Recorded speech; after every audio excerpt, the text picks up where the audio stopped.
Okay, so we're talking about Kaleidoscope and how it all came to be. And let's just say that actually started, well, it's always debatable when it started. My dad was a Baptist minister and he came to Kingston in 1967 after being a minister at an industrial chaplain in West Ham, where I was born. And he came to this church that was not many people in it. He didn't really know what they wanted to do with it. And he basically said, well, if he's going to be the minister of that church, he was only interested if it could actually do social community work. And so he went round Kingston and he looked at various needs, and he noticed, particularly when the pubs, in the old days, the pubs used to close at 10:30 or 11, which is always quite good in the sense of, unlike us nowadays when we go on our Christmas do and we come back at 2 in the morning, there you'd have to finish at 11 because there's nowhere else to go. So after the pubs closed, everyone sort of went into the town centre. And what happened, because in Kingston in those late 60s, you had your teddy boys still, for some bizarre reason, you had your rockers, you had your hippies, you even had the beginning of the mods, you had your bikers, and people were defined by what they dressed. So it's a bit like football in the sense that people wear a football top. In those days, people wore the top or the clothing of the music they particularly liked. And really that continued until 1977, really, with punk sort of evaporated a little bit after that. So these groups would come into the town centre all a little bit drunk, and there'd all be a massive fight. So my dad had the brilliant idea, of which he persuaded the church, that instead of these people having random fights in the middle of the town centre, which caused a public nuisance, he would open the church up and he would provide a place where they could get a meal and they could listen to live music and get a decent coffee. He was really into his coffee. And so that's how Kaleidoscope in a way started. It was a Friday night club from 10 o'clock at night until 6 in the morning. So pretty long stint for people. It was all run by volunteers of the church. Initially, no one came to it. Why do you think no one came to it? How many people on a night out, if you're going into a night out, you've had a few to drink, how many people are thinking, yeah, I'd love to go to church now? There aren't that many, and particularly the people we were trying to, or my dad was trying to target. What really helped was a group of ex-Cambridge students came and said, oh, I really like the idea. And then they totally redecorated the place. And the Kaleidoscope actually is, when you look at the walls of Kaleidoscope, it had psychedelic colours. They're all sort of blues, yellows, greens. And that's in a way how that term Kaleidoscope came to be. But then as time has moved on, the term became to be more meaningful. So in many ways, the idea of a kaleidoscope is shattered pieces made into a beautiful pattern. And that's in a way that the shattered youth culture at the time, when they came together, it made a beautiful pattern. Do you think it did make a beautiful pattern? You reckon it all worked beautifully? They all came together happily? The fights that took place in the town centre took place in the church. And yes, in a sense that over a period of time, people did actually appreciate the club. But there were still problems. The big problem being that you would have all these groups of people. You'd have different groups being bigger and stronger than the others. So you could always have a fight at any given Friday. But a positive was eventually a group called the Road Rats came. And they are the toughest gang, basically a chapter of the Hells Angels, older than your normal punter at Kaleidoscope or a normal person who goes to a young person going to a pub. And they effectively said, we like this, we want to keep it safe. And in some ways, they weren't a vigilante group, but effectively they decided the peace would be held. And generally, the peace was held, which made us be able to develop the service. But it was always highly contentious, and the police didn't really understand what we were doing. There were two things that worried them. The first thing was, when you see all these young people and you go, okay, what do we do with these young people? They come into our club, they're not drinking as much, but there's still unwanted pregnancies, for example. Now, as a church, what would be the simplest thing to say to them? If you're looking as a church person, do you think you would say, don't do it? I mean, no sex, please, we're British. Um, but also in terms of the normal traditional religious responses, you don't have sex outside marriage. So we should be proclaiming the gospel and saying you should only be together when you're in marriage. Well, that's impractical amongst young people, particularly in the late 60s, the summer of love. And even now, it would not be a realistic message to give to most people who are not sharing your religious view anyway. And so they decided, again, the church very bravely decided they would provide a contraception service within the club in the minister's vestry. And so people would come to the club. If you wanted some contraceptive advice, you could go and see a volunteer nurse who was one of the church people, and she would provide contraception. And there's a really sort of funny picture, which we don't have, sadly, it's somewhere in the newspaper cutting, of my dad in his ministerial garb, even with a black cloak, and there's a massive lorry of condoms with Durexes, and he's getting this massive box of condoms straight to the club. So it makes a very, very classic picture of contrasting values. But in many ways, that illustrates Kaleidoscope. A lot of the churches around didn't like what Kaleidoscope was doing, but it seemed to us to be the right thing. So the sexual health service started in the club. But again, you're in the late 60s. What was the other big issue? Was drugs. And particularly in nice middle class areas. Drugs was not a problem, as it sometimes is today in your post-industrialized society, amongst unemployed, amongst people who are really struggling in life. Drugs were primarily taken by the hippies originally, who had been to India and had money to do that. They come back, started taking the same drugs again, but this time purchasing them and then sharing them with their friends. The friends enjoy it. So it was a very middle class, upper middle class occupation, so to speak. So much so that I think one of our clients was related to it, was the son of a cabinet minister, for example. So being in London wasn't that unusual. And so we thought, well, what do we do with this group of people? And again, we were lucky that my dad persuaded a doctor, which might not get today, to run the clinic with a nurse, and they would provide diagonal or other substitute medications that would take the effects of the addiction away. And so they were one of the first ever to have a substitute program run by a third sector organisation. And again, it's just responding to the needs of the people that are coming to you. So you've got this club, you've got a lot of young people, you've got a lot of people experimenting both with drugs and sexually, and you provide the services around that. And that's really a lot about how the Kaleidoscope Club became such an important part of the scene in Kingston and in southwest London. At the same time, some of the people we saw had significant mental health issues alongside other problems, maybe drugs or alcohol. And we had 2 derelict houses that were part of the church complex, a really, really old building. And it was decided that they would open that as a house for volunteers to provide a safe place for people to live. So it had about 7 or 8 residents. You couldn't tell the residents from the staff, to be honest. Everyone was a little bit hippie-ish. So it was very quite indistinguishable between anybody, and behaviour was probably not that distinguished. There weren't lots of written protocols or anything like that.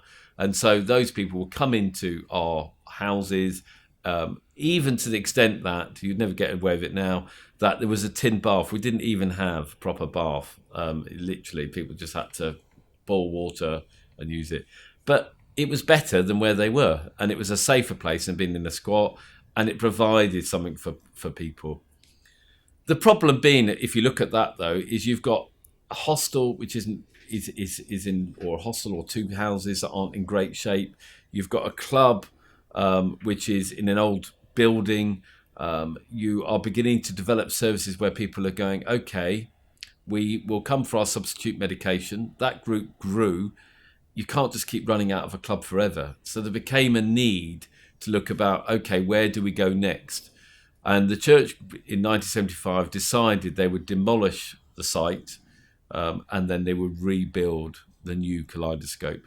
And that would have a purpose-built hostel aimed at young people, and it would provide a new church facility, and most importantly, it would provide a club that would also be able to double up as a place where people could get their medical support, and there would be a surgery. And we therefore pitched the idea to various bodies, and we got funding for it. We're able to employ staff, because up until that point, virtually all the staff were just volunteers. So really, from about 1977, things started to ramp up because we opened the new facility. And that was opened, funnily enough, by George Thomas from Wales. So the Welsh collection begins to develop. The 1977 building, again, it was strange. All the staff were on the same salary in terms of conditions as the Baptist minister, which is my dad. So there was total equality on that. And in the early days, all decisions were made, as was common, were made as a collective. So there wasn't sort of one person determining those decisions. Even to the point about where you had a piano was all decided by a committee, effectively, by a vote. So it was very, very, in that way, bureaucratic, but also very communal, which was really positive. The reality, however, was that as the organisation grew, that didn't become sustainable. And so eventually my dad said, and he's a bit dictatorial anyway, he basically said, look, I'm the minister. I will need to decide what's going to happen in this project. And ultimately, it was my idea. So you need to effectively do what I need you to do. I will listen to people and I will take on board what you're saying. But ultimately, there has to be a decision maker. We can't spend all day trying to get to a decision. The other interesting thing with Kaleidoscope, which I forgot to mention, was that it was vegetarian. It was not, you were not allowed to cook meat on the premises. It was purely vegetarian from the very early days of 1967. Simple reason was that anyone can have vegetarian food, but once you start cooking meat, you start getting, obviously vegetarians can't eat it, Hindus can't eat it, and even the way you cook it means that Muslims and other Jewish people, other groups cannot eat the meat that you are necessarily preparing. It also meant that my dad loved wooden surfaces. You can't really do meat with wooden surfaces. You have to have the stainless steel. So again, his big thing was we want to provide hospitality to people. So everything that was tried to do was to go, we're not institutionalized, we're different to everyone else. We are about creating a homely, warm environment. And so Kaleidoscope was vegetarian all the way until we set up later in 2003 in Wales. So most of our history has been a vegetarian organisation, maybe ahead or behind the times, I'm not sure. So 1977, the new hostel was built, new staff were in place. We were then paid to have residents. We also had an agreement with the health authorities, although it was very difficult, that they would pay us to provide services to people with clinical needs because of their drugs issues. And so Kaleidoscope was more similar to what you'd see it today. It was definitely more drug and alcohol agency with a hostel than it was a Friday night club. Although the Friday night club did continue all the way till about 1998. And we also had, which I used to DJ at, under 18s disco, which was very popular. And bizarrely, again, attracted rockabillys and punks in the later years. I have no idea why those two groups, but I think they weren't serviced by anybody else. So most of the discos were, the trendy music of the day, be it sort of a bit of hip hop arriving or pop or, that disco. So R1 moved away from that and provided a very bespoke service.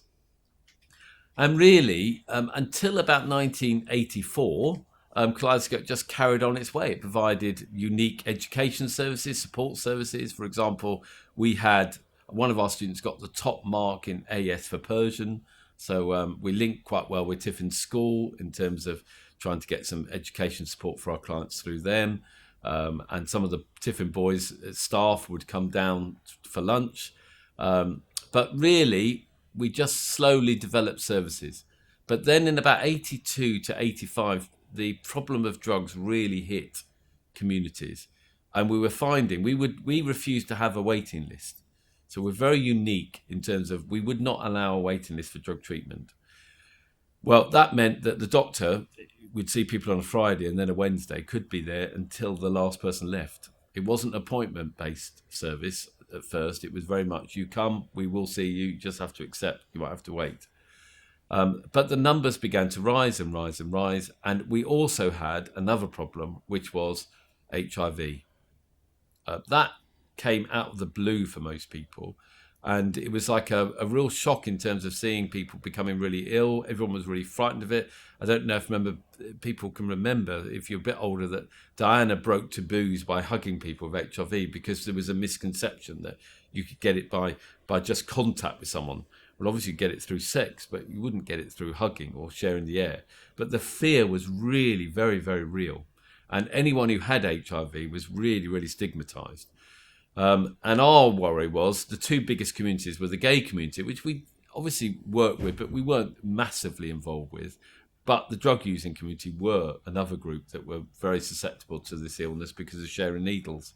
And so Kaleidoscope in '86, I think, opened the first needle syringe exchange in the UK, alongside colleagues in Peterborough and Merseyside. That probably was one of the most important things we ever did, because there's no doubt by opening that needle syringe exchange, it saved lives. Millions of people would have died if, in fairness to the government, hadn't reacted, but it took a lot of bravery to be the first one, because there were still issues of how legal was it. But I think the government came on board very, very quickly, which meant by about '87, most areas had needle syringe exchange coverage. And the other issue, as I said previously, was the numbers of people coming into services and needing a service was beyond what we could really cope with. So we used to provide methadone in these cups, because that's what we moved to. And you would try and measure out, and it's like cough mixture medicine. So you would like get roughly the right milligram. But obviously if you're a heroin user, you're like going, you want a little bit more. And if you're a worker, you don't want them to overdose, you might give them a little bit less. It was always this sort of conflict about what it was. And then it was mixed with squash anyway to make sure it was consumed rather than... Problem with the tablets that we used to give out was you had to check that people had swallowed them properly, and it's almost impossible to do that. So the liquid form methadone was really good. My sister was really concerned because she was involved in Kaleidoscope at the time and was beginning to take over for my father, because it's been it's always been an organisation that's been run by a Blakeborough in my family. And she went to New York to see how they treated the amount of people they were seeing. They were treating about 5, 8, 1,000 people a day. And they did it through a computerised methadone dispensing system. And she saw that system, spoke to the people who were building the systems and asked would they be able to provide one in the UK. Unfortunately, they used Kaleidoscope as a pilot to bring about dispensed methadone dispensing services, which was amazing, really. And that meant we could treat up to 250 people. Again, we therefore never had to go to a waiting list. And that was vital, because if people are waiting to get into treatment, it's really, really bad news, because ultimately they will often turn to crime. They will turn to high-risk drug use, which is bad for society, bad for their health.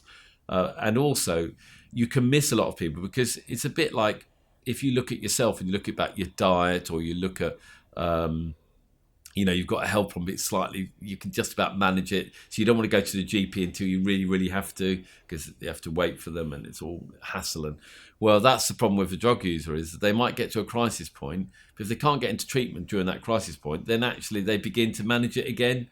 Not very well, but they manage it in their cack-handed way, be it by stealing or be it by poor drug use or by dealing.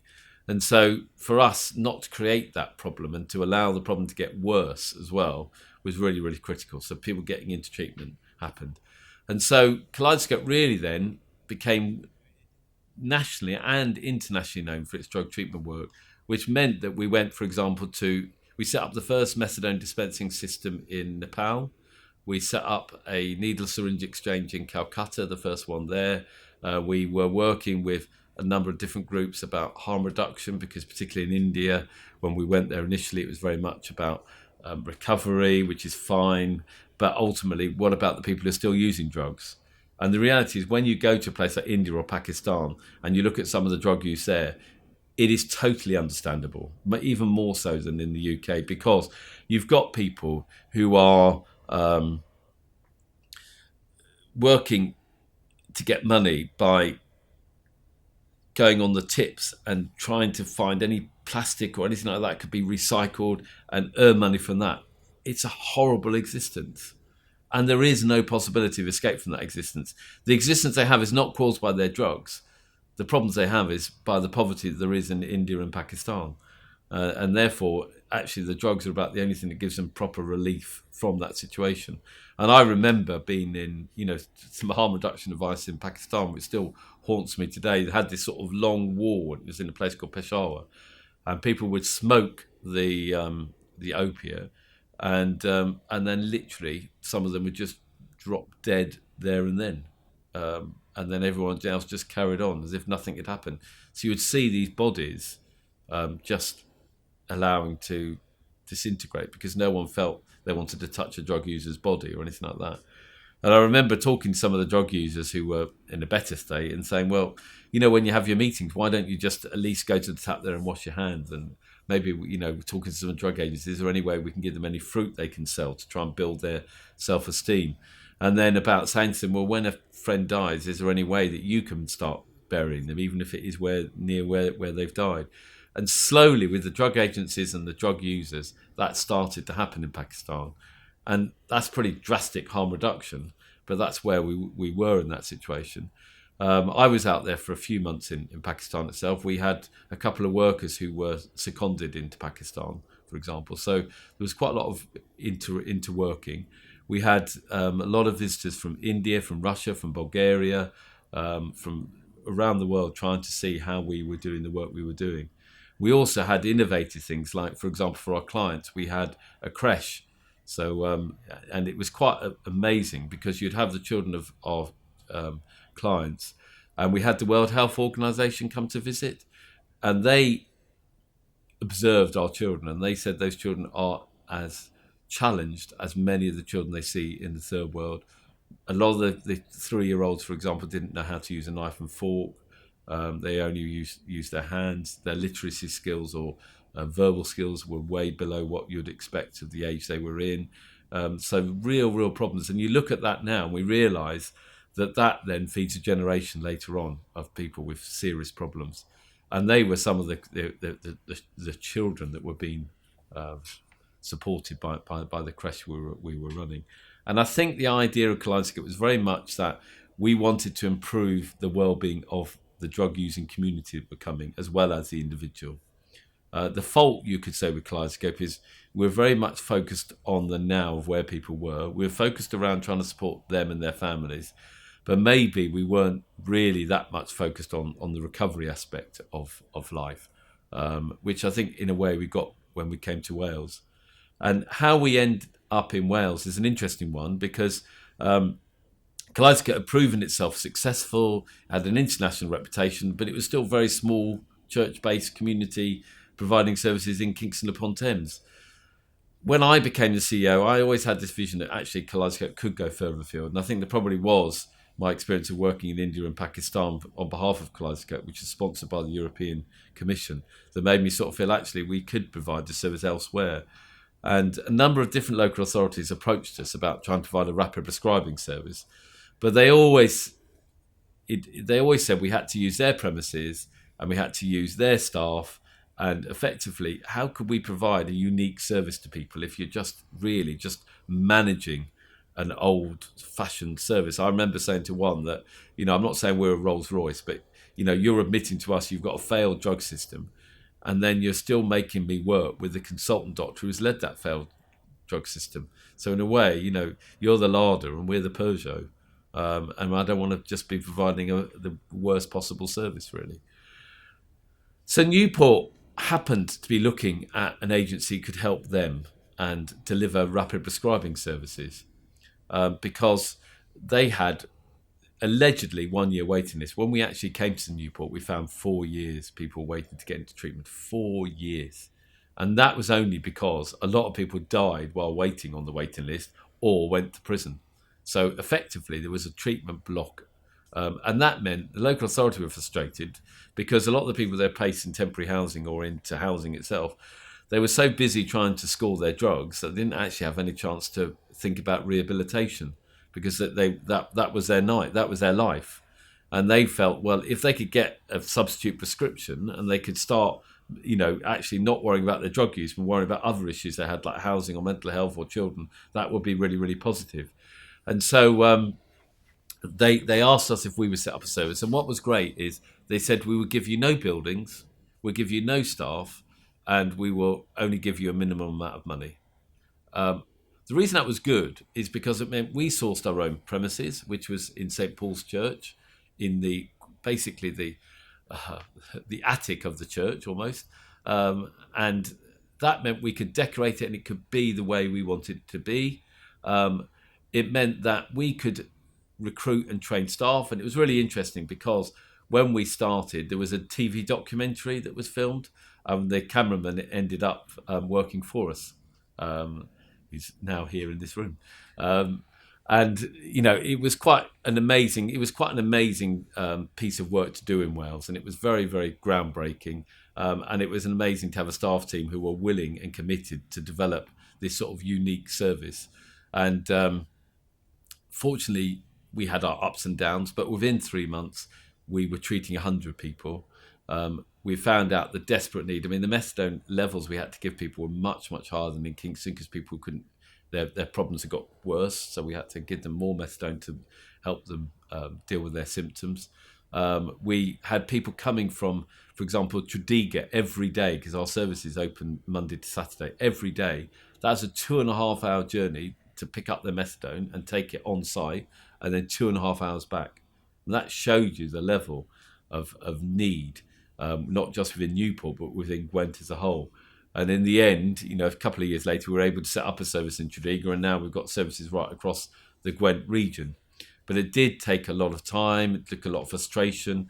But what was great about working in Wales was, we were, instead of in England where everyone is very cutthroat and it's very businesslike with the drug agencies, we had Drug Aid who were very welcoming to us, and Gwent Alcohol Project who were around in those days, offering us their premises if we couldn't find our premises or get them opened in time. The NHS Trust was a bit suspicious of us, and it took a while, but even that now is a really, really good relationship. And I think where we are today is that we not only provide the methadone services, but over a period of time, we've developed expertise, for example, particularly in alcohol services. We've developed more expertise in mental health support services. We've also managed to hold on to our harm reduction credentials. We do believe that first and foremost, you need to look after someone's health as they present with you, but also being able to focus more on, okay, what's next? So although at Kaleidoscope we had Simply Works, which is a web design business, and we had a bakery and a radio thing, it was very much about what we did on our premises. By moving to Wales, I think we realised actually working in partnership with like-minded organisations, you don't necessarily need to provide everything. So actually there's no problem with actually working with another agency on an employment opportunity. There's no problem in working in partnership across Wales in developing what we did with the European Social Fund, which was a training opportunity for everyone who wanted it, who was in our services and in other people's services, and sharing that expertise because it was an environment of trust. So Kaleidoscope now in Wales has services of some sort in every borough, county borough in Wales. A lot of the work we do is with people involved in the criminal justice system, because we have a partnership with G4S, for example. Our biggest and most important partnership is with DACU, which is Developing a Care in Wales, previously Drug and Alcohol Charities Wales, and that's with the 5 largest or 6 largest drug services across the country. And that means that we're able to bid together things like Change Step, which is supporting veterans who have developed normally an alcohol issue rather than a drug issue. It can be a drug issue, but it's making sure they get support because they're a very different breed. Just the structure, if you've been in those forces for a long time, it's quite different to maybe being in the normal community environment. Kaleidoscope has worked very collaboratively with partners. It's worked with a number of different agencies, not just drug services. But in 2016, we were presented with another challenge, and that was another organisation got itself into financial difficulties, and we decided with them that we would be able to take on that financial liability, and we would be able to set that organisation back up again, and they became part of the Kaleidoscope family, and that meant we achieved one of our cherished ambitions, which is we've had a number of times in our hostel in Kingston to try and develop a detox, but it's always failed because we haven't had the critical number of people needed. Arch actually had a detox called Birchwood, which was treating 20 people, which is like an ideal number, and that was like one of the big things that we're able to have, this detox service that could run. And also they had services that would mean that we would complete the Wales jigsaw, because they were in North Wales providing a service particularly to people involved in the criminal justice system there, as well as contracts in Shropshire, Bradford and Bolton. The Shropshire one, for example, in a really interesting community drug service, which has been really challenging, but at the same time something that we want to take forward and develop. So really that is some of the potted history of Kaleidoscope, but also maybe just about where we are today. So thank you for listening to me.